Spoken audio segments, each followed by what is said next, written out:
We are different to the other companies that generally just buy Bitcoin.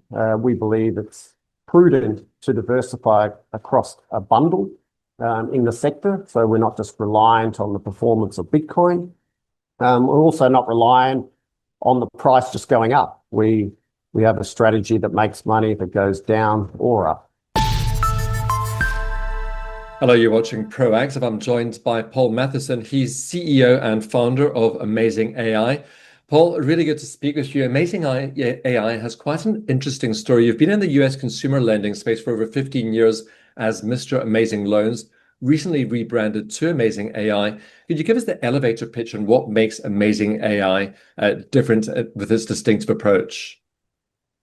Sure. So Amazing AI has its foundations in consumer lending. My background's been investment banking, funds management, and consumer lending over more than 30 years. So our core is lending that we've been doing and fully licensed since 2010 in the US. We're licensed in 6 different states. We've used that as a foundation to expand into offering AI services over consumer lending globally. And we've recently launched our digital asset strategy, Treasury strategy, where we're using a unique, sophisticated and diversified strategy for investors to gain exposure over a basket of digital assets. You actually just purchased some Bitcoin as well. So take us through your plans to buy other digital currencies and the strategic rationale behind that move. Yeah, so we didn't actually buy Bitcoin, we bought exposure over Bitcoin. So the difference in our strategy is we use call options and put options to gain 100 times the leverage over these assets, as opposed to a normal treasury company that's simply raising money, buying Bitcoin and hoping for the best.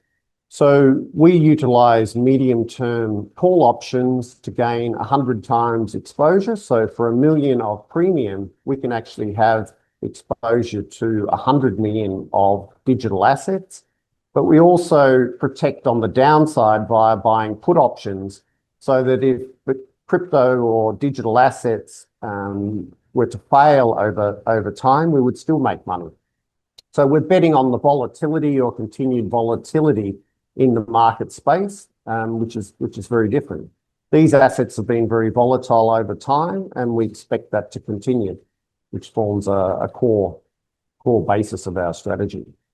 Okay, so beyond that exposure that you've now bought into Bitcoin, would you follow a similar route with the other digital currencies, also through put options and call options?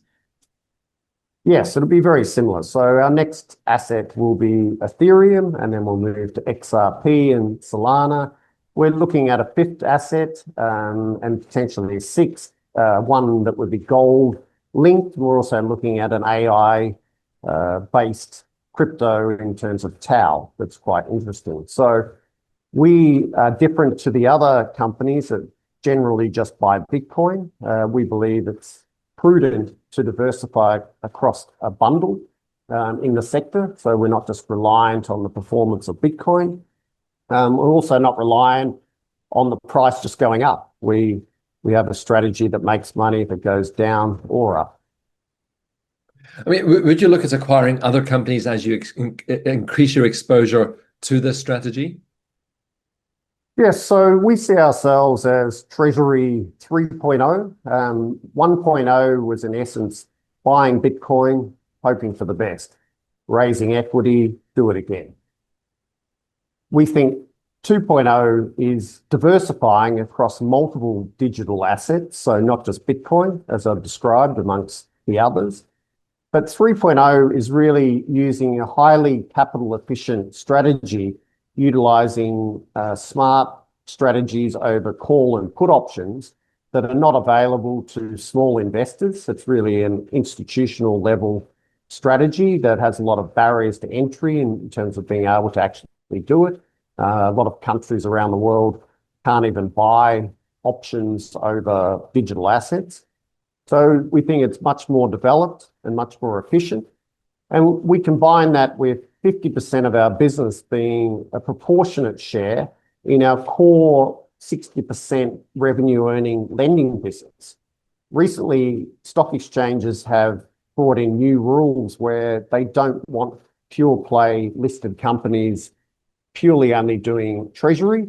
They want 50% or proportionate amount to be in assets or generating revenue in other core businesses. So we see opportunities to acquire those companies that can't meet those requirements cheaply. A lot of them have fallen 90, 95%.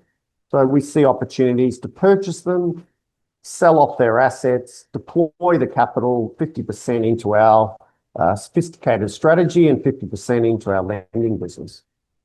So the two businesses really sit alongside each other very well then, Paul.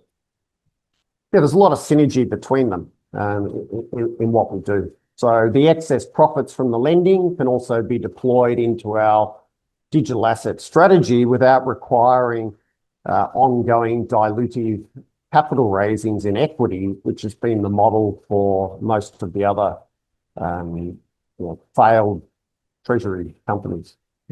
So tell us what the future looks like then for Amazing AI, Paul.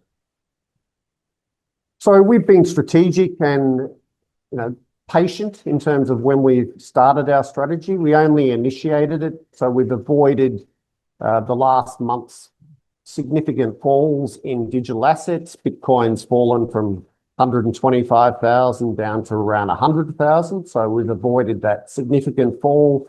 Ethereum and others have also fallen in the order of 40%. So we're initiating our highly leveraged 100 times strategy that we think is a very opportune time. So we're going, as per our Monday announcement, we will deploy our capital over the next 2 months using dollar cost averaging and also take advantage if there's further falls in the digital assets over that period. Well, Paul, I hope you'll continue to keep us updated with your progress. Thank you very much for the introduction today. Thank you. Paul Mathieson is CEO and founder of Amazing AI.